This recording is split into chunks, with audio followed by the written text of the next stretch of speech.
మళ్ళీ అప్లోడ్ చేస్తారు. Terrible tragedy అనే టైటిల్ ఉంటుంది. ఓకే కదా, విల్ కంటిన్యూ. Just 15 minutes. ఇక్కడ ఏం చేశారంటే యేసుప్రభు మీరు గమనించినట్లయితే చాలామంది ఇక్కడ ఎంతో ఆనందంగా చాలా ఉన్న సమయంలో చాలా బాధపడుతున్నారు. అంటే టెరిబుల్ ట్రాజడీ అంటేనే ఒక విషాదం అమ్మ. చాలా విషాదపడుతున్నారు. ఎందుకు విషాదపడుతున్నారు అంటే దాని కిందే మీరు ఇప్పుడు చదివిన దాంట్లో మీకు అర్థమై ఉంటుంది. ఒకసారి మళ్ళీ చదువుతారా? ఆయన పట్టణంకు సమీపించినప్పుడు దాన్ని చూచి దాని విషయమే ఏడ్చాడు. ఏ విషయమే ఏడ్చాడంట? వీళ్ళ ర్యాలీ విషయమే నేర్చలేదు. ఏ విషయమే ఏడ్చారు ఆయన? ఆ పట్టణం విషయమే. ఏ పట్టణం అంటే యెరూషలేం పట్టణం విషయమై. ఏ పట్టణం విషయం ఏడ్చాడంట? యెరూషలేం. నీవును నీ దినమందైనను సమాధాన సంబంధమైన సంగతులను తెలుసుకొనిన ఎడల నీకెంతో మేలు. కానీ ఇప్పుడు నీ కనుకి అంటే ఇక్కడ చూడండి, సమాధాన సంబంధమైన సంగతులు తెలుసుకున్న ఎడల చాలా మేలంట.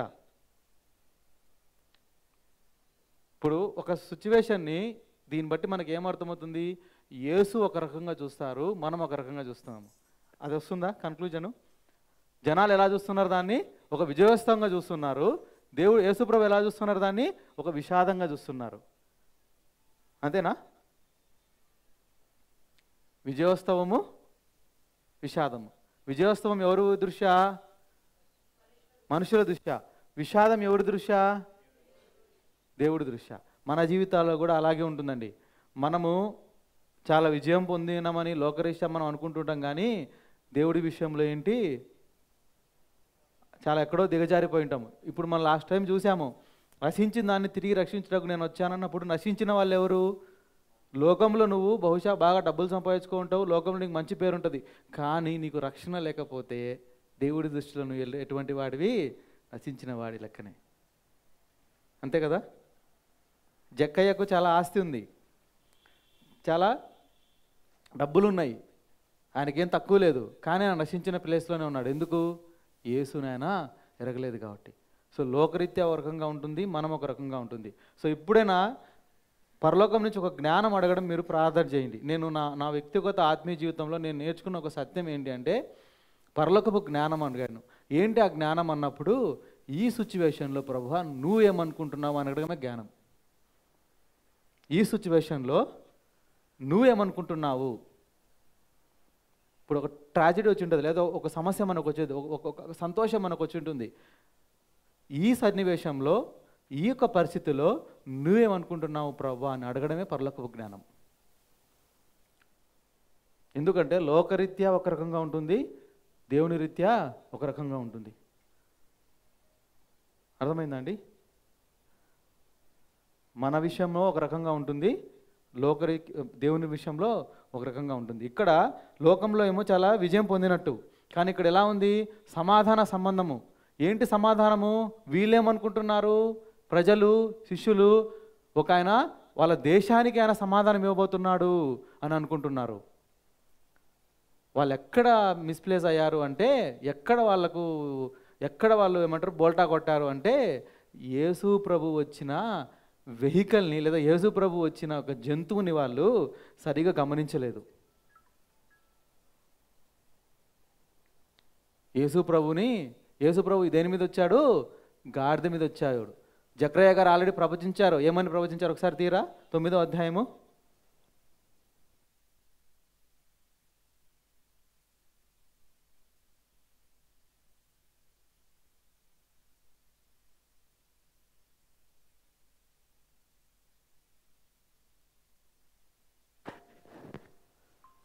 జకర్యా గ్రంథము 9వ అధ్యాయం 9వ వచనం ఒకసారి చదవండమ్మా. సియోను నివాసులారా బహుగా సంతోషించుడి, యెరూషలేము నివాసులారా ఉల్లాసముగా ఉండుడి. నీ రాజు నీతిపరుడును రక్షణ గలవాడును దీనుడై గాడిద పిల్లను ఎక్కి నీ యొద్దకు వచ్చుచున్నాడు. దేనికి ఎలా వస్తున్నాడు ఆయన? దీనుడిగా వస్తున్నాడు. ఆయన దేనికి వస్తున్నాడు? ఆయన ఇప్పుడు ఒక యుద్ధానికి వెళ్ళాలి అనుకుంటే ఒక రాజుగారు గుర్రం వాడతారా, గాడిద వాడతారా అండి? ఇప్పుడు మనం యుద్ధానికి వెళ్ళాలనుకోండి, ఎలా వెళ్తాము? బుల్డోజర్లు తీసుకొని వెళ్తాం కానీ సైకిల్ మీద వెళ్ళాం కదండి. వెళ్తామా? కనీసం బైక్ మీద కూడా వెళ్ళాము. ప్రొటెక్షన్ ఉండాలి కదా. యుద్ధం అంటే తెలిసిపోద్ది, ఆ క్యాల్వర్ అదేమంటారు, ఒక ప్రొటెక్షన్ తెలిసిపోద్ది నీకు. దేని మీద వస్తున్నాడు? యుద్ధం చేయడానికి కాదు నేను వచ్చేది. దేని మీద వస్తున్నాడైనా? గాడిద మీద వస్తున్నాడు. గాడిద పిల్లనుంది. గాడిద పిల్ల రెండు, నేను ఒక ఇమేజ్లో రెండు చూపించాను కదా, రెండు ఉన్నాయి. కనీసం ఒక ఆయనేమో గాడిద పిల్ల అంటాడు, ఒక ఆయనేమో గాడిద అన్నారు. రెండు ఒకటే. ఏమంటారు? రెండు గాడిదలే. ఒక ఆయన ఏమన్నాడంటే అది పాత నిబంధన, ఇది కొత్త నిబంధన అన్నాడు. అలాంటివి ఉండవు బైబిల్లో. అర్థమైందా? కనీసము అది అబ్జర్వ్ చేస్తారు. సువార్తికులు రాసేటప్పుడు వాళ్ళకు మైండ్లో ఫిక్స్ అయిపోయింది ఆ సిచ్యువేషను. ఎప్పుడు రాస్తున్నారు ఈ సువార్త? దాదాపుగా చాలా సంవత్సరాల తర్వాత రాస్తున్నారు కదా. మార్కు గారు రాశారు మొదట, మత్తయి గారు తర్వాత లూకా గారు రాస్తున్నారు. వాళ్ళకి అర్థమవుతుంది రెండు ఉన్నా, అరే గాడిద మీద వస్తున్నాడు, కనీసం గమనించలేకపోతున్నారు. గమనించలేదు మేము ఎందుకంటే శిష్యులను గమనించలేదు. అప్పటికి ప్రవచనం ఉంది అన్న, దీనుడే వస్తాడు, రాజుగారు ఆడు. గాడిద మీద ఎందుకు వస్తాడు ఆయన? సమాధానం కొరకు వస్తున్నాడు. అందుకేనా సమాధానం అనే మాట వాడారమ్మా. సమాధానం తెలుసుకోవట్లేదు ఆయన వాళ్ళు. అరే నేను వచ్చింది సమాధానం వేరు,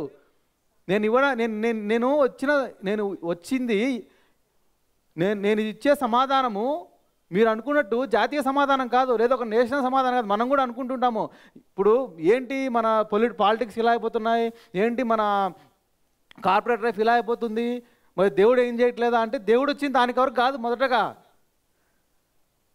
అర్థమవుతుందండి. మరి ఏమంటారు, మరి దేవుడు ఏం చేస్తున్నాడు? అటువంటి నీచప్రాజులు మనకి ఇస్తాడా? అటువంటి చెడ్డ నాయకులు మనకి ఇస్తాడా? అది కాదు దేవుడు డీల్ చేయడానికి వచ్చింది మొదటి రాకడలో. ఏంటి సమాధానం ఇవ్వడానికి వచ్చాడు ఆయన? ఏం సమాధానం ఆయన ఇవ్వడానికి వచ్చాడు మొదటి రాకడలో అంటే చూడండి, మొదటి రాకడలో యేసు ప్రభు వచ్చింది వ్యక్తిగతంగా నీకు సమాధానం ఇవ్వడానికి వచ్చాడు.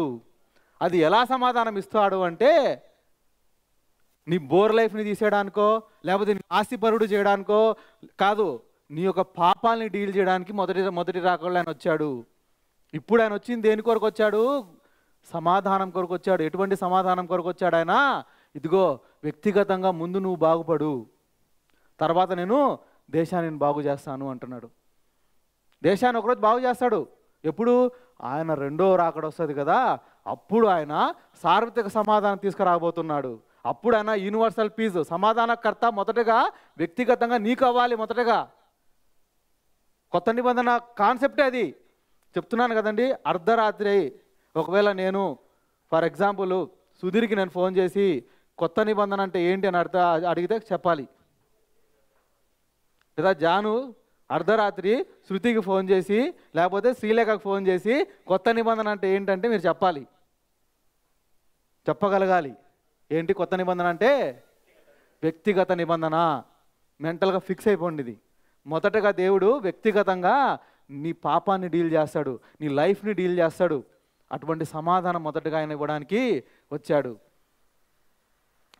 నా జీవితమే ఆయన బాగు చేయకపోతే దేశాన్ని ఏం బాగు చేస్తాడు?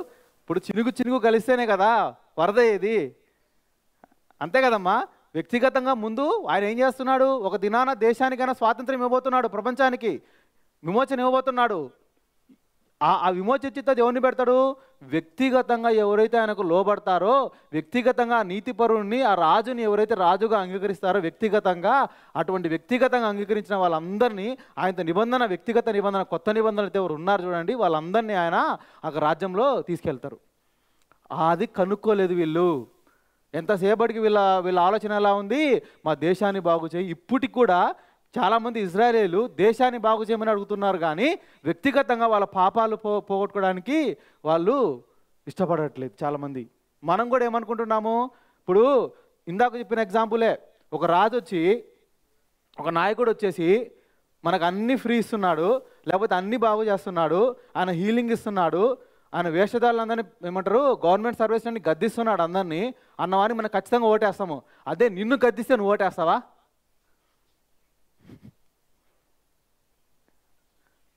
అంతేనా? గవర్నమెంట్ని గద్దిస్తే హ్యాపీ, నిన్ను గద్దిస్తే త్రిబుల్ రైడింగ్ వెళ్తే 1200 ఫైన్ పడితే ఏడుపు. అర్థమైందా? మరి ఏమన్నా గవర్నమెంట్ స్ట్రిక్ట్గా ఫాలో అయ్యే ఆఫీసర్ వస్తే పొగుడతాము, నీ దగ్గరకు వచ్చే లోపల మరి ఇంత స్ట్రిక్ట్ ఏంద్రా అంటాము. అంతేనా? నువ్వు మొదటగా గవర్నమెంట్ వైపు వాటి వైపు కాదు మనం చూడాల్సింది, ముందుగా నేను ఎలా ఉన్నాను, నేను నా జీవితం బాగుపడుతుందా లేదా అనేది ఆ సమాధానము. అంటే చుట్టుపక్కల పరిస్థితులు ఎలా అయినప్పటికీ ఎలాగున్నప్పటికీ యేసు ప్రభు ఇచ్చే సమాధానం ఎటువంటి సమాధానం అంటే నీ ముఖం మీద ఏంటి ఆ చిరునవ్వు ఉంటుంది. చుట్టుపక్కల ఉన్న పరిస్థితులకు నీ దేశం పాడైపోతున్నా కానీ చెడ్డరాజుల చేతపడి క్రైస్తవులకు సమాధానము అలాగే ఉంటుంది. సాధు సుందర్ సింగ్ గారు అనేది తెలుసా మీకు? ఎంతమంది తెలుసు? సాధు సుందర్ సింగ్ గారు దేవుని యేసుప్రభు క్రిస్టియానిలోకి వచ్చారనేసి జలగలు పంపించారు ఆయన చర్మం మీదకి. ఆయన జలగలు పంపించి పడేశారు. పడేసిన తర్వాత 3 రోజుల తర్వాత చూసిన తర్వాత బతికే ఉన్నాడంట. అప్పుడు ఆయన విడుదల చేశారంట. వాళ్ళు చూసి ఏంటి నీ ఫేస్లో ఆ చిరునవ్వు, ఏంటి ఆ సమాధానం, చనిపోతాను బాధ లేదా అన్నారంట. ఏంటి ఆయనకు వచ్చిన సమాధానం అంటే ఆయన పాపాలు క్షమింపబడ్డాయి కాబట్టి ఆయన చనిపోయినా సరే ఆయన యేసుతో ఉంటాడు, యేసుతో వెళ్ళడానికి నన్ను మీరు త్వరపెడుతున్నారని సమాధానంగా ఉన్నాడంట. అది యేసుప్రభు ఇచ్చే సమాధానము. నీ పాపాలు క్షమింపబడ్డాయని నీకు ఒక గ్యారెంటీ ఉంటుంది చూడు నీ మనసులో, అదే సమాధానము. అర్థమైందండి?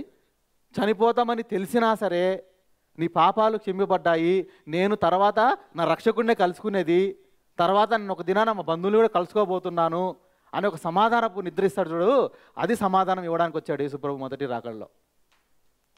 అది వీళ్ళు ఆలోచించట్లేదు అనేసి ఆయనకు విషాదం. అది మనం కూడా ఏంటి, యేసుప్రభు అంటే మంచి బంగ్లాలు ఇస్తాడు, మంచి ఏమంటారు ఉద్యోగాలు ఇస్తాడు, మంచి వివాహాలు చేస్తాడు ఖచ్చితంగా. యేసుప్రభు ఏమంటారు నిన్ను తలగానే ఉంచుతాడు, తోగ్గా ఉంచుతాడు. ఎప్పుడు ఉంచుతాడు? నీ పాపాలని మొదటగా డీల్ చేసిన తర్వాత అవి చేసేది. మొదటగానా డిస్ట్రక్షన్ చేస్తాడు నీ లైఫ్లో నేను తత్వాన్ని పడేయాలి ఫస్ట్, ఆ తర్వాతే ఆయన క్రియలు స్టార్ట్ చేస్తాడు. మిరాకిల్ అంటే అర్థం ఏంటి? మిరాకిలస్ వర్క్స్ అంటే అర్థం ఏంటి? మిరాకిల్స్ ఎప్పుడు జరుగుతాయి? ఊహించకుండా ఉన్నప్పుడు, మనం ఆయన సబ్మిట్ చేసుకున్నప్పుడు అప్పుడు మిరాకిల్స్ జరుగుతాయి. అది మనం తర్వాత ఫెయిత్ గురించి ఒకటి మాట్లాడతాం. మార్కు సువార్త ఇదే కండిషన్లో మార్కు సువార్త మనం సినాప్టిక్ గాస్పెల్స్గా తీసుకునేది ఈ సిరీస్లో ఒకటి వస్తుంది. క్షమించడం గురించి యేసుప్రభు చెప్తారు. విశ్వాసం ఉంటే కొండలు సైతం కదిలించేయమని ఒక మాట ఉంటుంది. ఈ చెట్టు ఎండిపోతుంది ఒకటి, ఈ అంజూరపు చెట్టు ఎండిపోయినప్పుడు మీకు విశ్వాసం ఉంటే ఇలాంటి పనులు జరిగితే కొండలు సైతం కదిలించచ్చు అనే మాట. ఎందుకు కొండలను కదిలించగలవు? ఎటువంటి విశ్వాసం నీలో వస్తుంది? ఆ విశ్వాసం రావాలంటే ఒక క్రైటీరియా పెడతాడు. అది అప్పుడు డీల్ చేద్దాం దాని గురించి, ఆ సబ్జెక్ట్ని. అర్థమైందండి? ఇప్పుడు మీకు సమాధానం అంటే ఎందుకు యేసుప్రభు విషాదంగా ఉన్నాడు అంటే మొదటగా అసలు సమాధాన సంబంధమైన అసలు మీరు ఏంటి ఇలా అర్థం చేసుకుంటున్నారు నన్ను శిష్యులు సైతము? నేను వచ్చింది మొదటగా మీ పాపాలని డీల్ చేయడానికి మొదటగా అనేసి ఆయన బాధపడుతూ తర్వాత ఏంటి యెరూషలేము వైపు చూసి బాధపడ్డారంట. ఎందుకు యెరూషలేము వైపు చూసి బాధపడ్డారంటే యెరూషలేము ఒక దినాన తొక్కబడబోతుంది, యెరూషలేము ఒక దినాన చుట్టూ చదవండి ఒకసారి.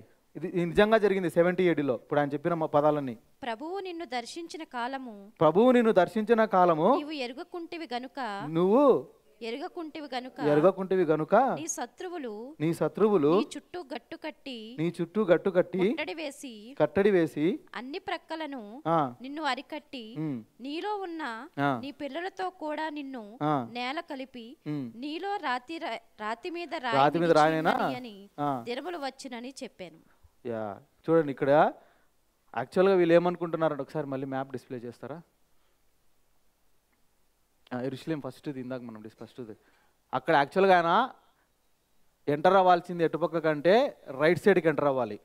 రైట్ సైడ్ ఏముంటుందంటే రోమన్ గ్యారిషన్ ఉంటుంది, యాంటియోనో ఫోర్ట్రస్ అని ఒకటి ఉంటుంది అనమాట. ఇక్కడ మీరు జూమ్ చేయరా? యాక్చువల్గా చూసాను కదా, గర్సమనే తోట నుంచి ఆయన బంగారు ఏమంటారు గవి గోల్డెన్ గేట్ నుంచి టెంపుల్లోకి వెళ్ళాలి.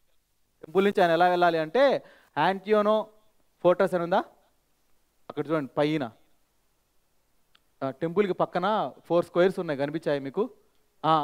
అక్కడ చూడండి పైన ఏముంది, ఫోర్ట్రస్ అనే మాట ఉందా? అక్కడ ఈ రోమన్ సోల్జర్స్ ఉంటారు, రోమియోలు అక్కడ ఉంటారు. యాక్చువల్గా ఆయన ఏంటి, వీళ్ళు ఏమనుకున్నారు, ఆయన రైట్ సైడ్ తిరిగి వెళ్ళి వాళ్ళని వెళ్ళగొడతారు అనుకుంటే ఆయన రైట్ సైడ్ తిరగలేదు, టెంపుల్లోకి వచ్చాడు ఆయన. అర్థమైందండి? ఆ గోల్డెన్ గేట్ దగ్గర చూడండి, గోల్డెన్ గేటు అక్కడి నుంచి లోపలికి ఇట్లా చూడండి, నా వైపు చూడండి, లెఫ్ట్ సైడ్ తిరిగితే టెంపుల్, రైట్ సైడ్ తిరిగితే ఆ రోమియోలు ఉండే సోల్జర్స్ ఉండే ప్లేస్, దాన్నే యాంటోనియా ఫోర్ట్రస్ అంటారు. దాన్ని ఏమంటారు? Antonio fortress. అది యెరూషలేంకి వెళ్తే మనకు అవన్నీ చూపిస్తారు వాళ్ళు. అక్కడ ఉంది. అక్కడ ఎవరు ఉంటారు అంటే ఇజ్రాయేలీలు, రోము సైనికులు ఉంటారు. ఏది, వాళ్ళ పోలీసులు ఉంటారు అనుకోండి. సో వాళ్ళని తరమగొట్టి ఈయన ఆ యొక్క బంగ్లాను ఆక్రమించుకొని అక్కడ రాజుగా పరిపాలిస్తాడేమో. ఎందుకంటే జెరూసలేం నుంచే రాజు పరిపాలించాలి. అది ప్రవచనము, పాత నిబంధన ప్రవచనం. జెరూసలేమే అది. సో టెంపుల్ వాళ్ళు అలా అనుకొని, కానీ ఈయనేం చేశాడు, లెఫ్ట్కి తిరిగాడు, టెంపుల్ లోపలికి వెళ్ళి ఏడవడం స్టార్ట్ చేశాడు. ఎందుకు ఏడవడం స్టార్ట్ చేశాడంటే ఇది ఇంత అద్భుతంగా ఉంది, ఇది ఒక దినాన పడిపోబోతుందా. సో ఇక్కడున్న ప్రజలు చనిపోబోతున్నారా, ప్రవచించారు. నిజంగా 77లో 70వ సంవత్సరం అంటే యేసు ప్రభు చనిపోయిన తర్వాత 70వ శతాబ్దంలో టైటస్ అనే ఒక చక్రవర్తి వచ్చి ఆయన ఏం చేశారు తెలుసా, అదే యెరూషలేంని ఆయన ఈ చుట్టూ కొండలు ఉంటాయని చెప్పినా కదా, స్కోపస్ అనే ఒక కొండ ఉంటుంది, మౌంట్ స్కోపస్. స్కోప్ అంటే వ్యూ, టెలిస్కోప్ అంటే తెలుసా, స్కోప్ అంటే ఏంటి, స్కోప్ అంటే వ్యూ. మౌంట్ స్కోపస్ అంటే పెద్ద పర్వతం ఉంటుంది అక్కడ, దాని నుంచి చూసి మొత్తం చుట్టడి చేశారు. చుట్టడి చేసి ఏం చేశారు తెలుసా, ఫస్ట్ ఆ యెరూషలేం పట్టణంలోకి వాళ్ళు భోజనాలు అవి పంపించడం ఆపేశారు. చిన్న చిన్న కట్ చేస్తూ వచ్చారు. ఇప్పుడు అంతే కదా, ఎక్స్పోర్ట్స్ ఇంపోర్ట్స్ ఉంటేనే కదా మనకి భోజనాలు ఉండేది. కట్ చేసేసారు. జనాలంట వాళ్ళకు ఏం తినాలో తెలియక, అంటే ఏమంటారు, ఆకలికి తట్టుకోలేక కొంతమంది పిల్లల్ని చంపుకొని తినారని కొంతమంది చెప్తారు, కొంతమంది వాళ్ళ మలాన్ని తిన్నారని కొంతమంది చెప్తారు. అది జోసఫస్ అనే ఒక హిస్టారియన్ ఉన్నాడు, ఆయన పుస్తకం ఉంది, నా దగ్గర ఉంది ఆ పుస్తకము. అందులో ఆయన చాలా డీటెయిల్గా ఈ యొక్క యుద్ధం ఎలా జరిగింది, జూడియో రోమన్ వార్ అనే ఒక యుద్ధం ఉంది, ఆ యుద్ధం ఎలా జరిగింది డీటెయిల్గా ఇచ్చారు ఆయన. యూదులకి రోమియోలకు ఈ యొక్క సంగ్రామం జరిగింది. చాలామంది, లక్షల మంది చనిపోయారంట. లక్షల మంది ఏమంటారు, యెరూషలేములో రక్తము అలా ఏమంటారు దాన్ని, నెత్తురు ఉడికిందని అంటారు చూడండి, ఏర్లై పారింది అంటారు చూడండి, అలా ఏర్లై పారిందంట. అంతగా ఏమంటారు మర్డర్ జరిగి, అంతగా ఛేదన జరిగిందంట అక్కడ యెరూషలేంలో. అది యేసుప్రభు చూసి ఏడుస్తున్నాడు, అది యేసుప్రభు చూసి బాధపడుతున్నారు. నిజంగా జరిగిన తర్వాత అది 70వ సంవత్సరంలో. అర్థమైందండి? సో మన జీవితాల్లో కూడా మనం మంచిగా డ్రెస్సులు వేసుకొని ఉంటాము, మన దగ్గర మంచి సువాసన వస్తుంటుంది, మంచి సెంటు వాడుతున్నాం కాబట్టి, మంచి పౌడర్ వాడుతుంటాం, మంచి ఫేస్ వాష్లు వాడుతుంటాము. కానీ యేసు ప్రభు ఇచ్చే సమాధానము నీలో లేకపోతే కంపు కొడుతున్నట్టే దేవుడి దృష్టిలో మనము. దాని ఒక బాధలో చెప్పాలంటే వ్యక్తిగతంగా ఆయన మన పాపాలని డీల్ చేయడానికి వచ్చాడు. మనలో మన పాపం గిన మనం ఫస్ట్ ఆయన దగ్గర ఒప్పుకోకపోతే ఆయన రియాక్షన్ అదే. చర్చెస్ కూడా మనం మంచిగా ఏమంటే టెంపుల్స్ చేయడం చాలా బాగున్నాయి అక్కడ, మనం కూడా మంచి చర్చిలు కట్టుకొని అన్ని హైఫైగా పెట్టుకొని అందులో యేసు ప్రభుకి మనం స్థానం ఇవ్వకపోతే యేసు ప్రభు ఆ చర్చిని విషయమే కూడా ఏంటి బాధపడి ఒక దినాన్ని అది కూడా తీసేస్తాడు. యేసు ప్రభు డ్యూటీ ఉంది ఒకటి, చర్చిలను క్లోజ్ చేసే డ్యూటీ. ప్రకటన గ్రంథం మీరు చదివితే అర్థమవుతుంది. 2వ అధ్యాయం 3వ అధ్యాయము యేసు ప్రభు చర్చెస్కి రిపోర్ట్ ఇస్తాడు. ఆయన చర్చిలు అటెండ్ అవుతుంటాడు తెలుసా మీకు? యేసు ప్రభు చర్చెస్ అటెండ్ అవుతాడు, మనమే కాదు, యేసు ప్రభు అటెండ్ అవుతాడు చర్చెస్. అటెండ్ అయ్యి ఎవడు ఎట్లున్నాడో చూస్తాడనమాట. అర్థమైందండి? సో సమాధానం మనం పడాలి దేవుడితో. పొరుగువారితో మనం ఏదైనా అసమాధానంగా ఉన్నామా, సమాధాన పడాలి. మనకు మనం ఏదైనా అసమాధానంగా ఉన్నామా, మనకేదన్నా మన యొక్క దోషారోపణ మన మనస్సాక్షి చేస్తుందో, పాపం తప్పు అని క్షమాపణ అడగాలి దేవుడి దగ్గర. అది యేసు ప్రభు ఇచ్చే సమాధానం, మొదటి రాకడలో వచ్చిన సమాధానం. బాధపడుతున్నాడు జెరూసలేంని చూసి. చాలా బాగా కట్టారు టెంపుల్, 70 సంవత్సరాలు 46 సంవత్సరాలు పట్టింది అనుకుంటా కట్టడానికి. అది చాలా అంగవైభవంగా ఉంటుంది. చూసి శిష్యులు ఆశ్చర్యపోయి అసలు ఏముంది దీన్ని వర్ణిస్తారు దాన్ని. కానీ దేవుడు యేసుప్రభు ఏమంటాడు తెలుసా, దీని మీద ఒక్క రాతి కూడా నిలిచి ఉండదు అనే మాట చెప్తాడు. మొత్తం పడేశారు టెంపుల్ని 70వ సంవత్సరంలో, మొత్తం రోమియోలు వచ్చి. అందుకు యేసుప్రభుకి సిలువ వేసేటప్పుడు, సిలువ వేసుకొని తీసుకెళ్ళేటప్పుడు కింద పడితే చాలామంది స్త్రీలు ఏడుస్తూ ఉంటారు. ఏడుస్తుంటే యేసుప్రభు ఏమని చెప్తారు తెలుసా, అమ్మా నా గురించి కాదమ్మా ఏడవాల్సింది, మీ గురించి మీ పిల్లల గురించి ఏడవండి అమ్మా. ఎందుకు, ఒక దిన టెరిబుల్ ట్రాజడీ, ఒక విధాన మహా దుఃఖకరం విషాదం రాబోతుంది ఈ పట్టణం మీదకి, అది మీరు తెలుసుకోండి, అది రాకముందే మీ పాపాలని మీరు ఒప్పుకోండి అని యేసుప్రభు చెప్తున్నాడు. పశ్చిమరానికి ఎలా చేస్తున్నారు, ఎండిన మరానికి ఎలా చేస్తారు. పశ్చిమాని ఎవరు, యేసుప్రభు. ఆయన కార్పెంటర్ భాష మాట్లాడుతున్నాడు అక్కడ. వడ్రంగి ఆయన యేసుప్రభు కార్పెంటర్ భాష మాట్లాడుతున్నాడు అక్కడ. పశ్చిమాను మనం ఏమన్నా చెక్కలు కొట్టడానికి పశ్చిమాను చేస్తామా అండి? చెక్కలు దేంతో చేస్తాం మనం? టేబుల్స్ దేంతో చేస్తాము? ఎండిన మరానితోనే కదా చేసేది. మంచివాడు యేసుప్రభు, ఏ పాపం లేదు. ఆయనను సరే ఏం జరిగింది, ఆయన సిలువేశారు కదా. మరి మీరు ప్రతి మనిషి పుట్టుక తలబడితో కర్మతో పాపినే. సో మనకు కూడా ప్రభు దినము రాకముందే, లేకపోతే మన మరణం రాకముందే దేవుడితో మనం సమాధాన పడడానికి మనం ప్రయత్నం చేయాలి. We have to reconcile with God. మనం దేవుడితో ఎలా నువ్వు సమాధాన పడగలవు అంటే, నీ యొక్క పాపాన్ని ఆయన సన్నిధిలో ఒప్పుకోవడం చేత. వ్యక్తిగతంగా ముందు నువ్వు లోపడడానికి ప్రయత్నం చేసు.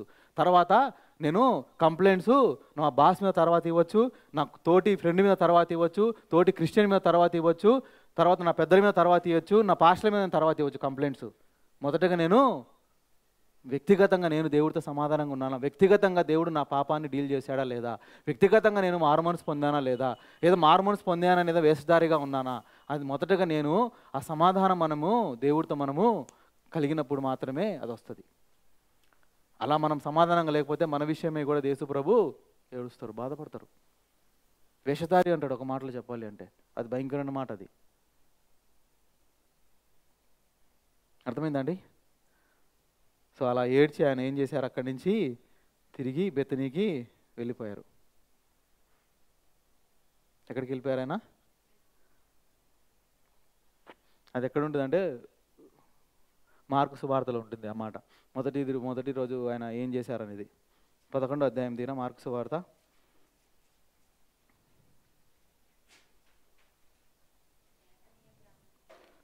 ఆ, 10 చదవండి, 10 నుంచి 11:10 మార్కు. వచ్చుచున్న మన తండ్రి అయిన దావీదు రాజ్యం కేకలు వేసి 11 చదవండి. సర్వోన్నతమైన స్థలము 11 ఆయన యెరూషలేమునకు వచ్చి దేవాలయంలో ప్రవేశించి చుట్టూ సమస్తము చూచి సాయంకాలం అయినందున 12 మందితో కూడా బెతనీయకి వెళ్ళిపోయాను. అది మొదటి రోజు. చుట్టూ సమస్తమును చూచాడు. చూచి ఏం చేశాడు అనేది లూకా గారు రాశారు. బ్యాలెన్స్ అయిందండి. యెరూషలేములోకి వచ్చారు, చుట్టూ చూశారు. ఏం చూశారు? మందిరాన్ని చూశారు. కరెక్టే, ఎగ్జాక్ట్. తప్పులు కొట్టండి ఆయనకి. మందిరాన్ని చూశాడు. మందిరం చూసిన తర్వాత ఏడ్చాడు. అంతేనా? ఏడ్చి సమాధానము ఆ స్పందము మీకు అర్థం కావట్లేదని ఏడ్చి, ఇదిగో ఈ పట్టణం ఒక దిన పడిపోతుంది అనేసి బాధపడి తిరిగి సాయంకాలం ఎందున బెత్నీయకి వెళ్ళిపోయారు. ఇది జరిగిన విషయం మటల ఆదివారం రోజు. అర్థమైందండి? సో ఆ టెంపుల్లోకి వచ్చి ఏం చేశారు, నెక్స్ట్ రోజు ఏం జరిగిందో నెక్స్ట్ క్లాస్ చూద్దాం. అర్థమైందా? ఫస్ట్ రోజు మళ్ళీ కావాలంటే ఫస్ట్ రోజు బాగా ధ్యానించండి. భవిష్యత్తులో మటల ఆదివారం రోజు మీకు ఎప్పుడైనా దేవుడి వాక్యం పంచుకోవడానికి అవకాశం వచ్చిన లేదా మటల ఆదివారం రోజు మీరు ఫ్రెండ్స్ మధ్యలో ఎప్పుడైనా వాక్యాలు పంచుకోవాలన్నా కానీ ఒకసారి వీడియో విని ఇంకా మీరు దేవుడి దగ్గర అప్పుడు దేవుడు మీతో ఆ క్షణాన దాని నుంచి ఏం మాట్లాడుతున్నారో మీరు ఎక్కడైనా షేర్ చేసుకోవచ్చు. అది ఫస్ట్ రోజు ఆయన టెంపుల్ని క్లీన్ చేయలేదు. మొదటి రోజు ఏం చేశారు? చూచాడు, ఏడ్చారు, సాయంకాలం అయినందుకు తిరిగి వెళ్ళిపోయారు. నెక్స్ట్ రోజు మళ్ళీ ఆ టెంపుల్ని క్లీన్ చేయకముందు ఇంకొక పని చేశాడు ఆయన. ఏది? అంజూరపు చెట్టును శపించడం, అవన్నీ చేశాడు. అది ఎందుకు శపించాడు? చాలామంది క్వశ్చన్స్ వచ్చాయి. అది మనం డీటెయిల్గా చూడబోతున్నాం దాని గురించి కూడా నెక్స్ట్ వారం. అర్థమైంది కదండి? రికార్డింగ్ ఆపేసి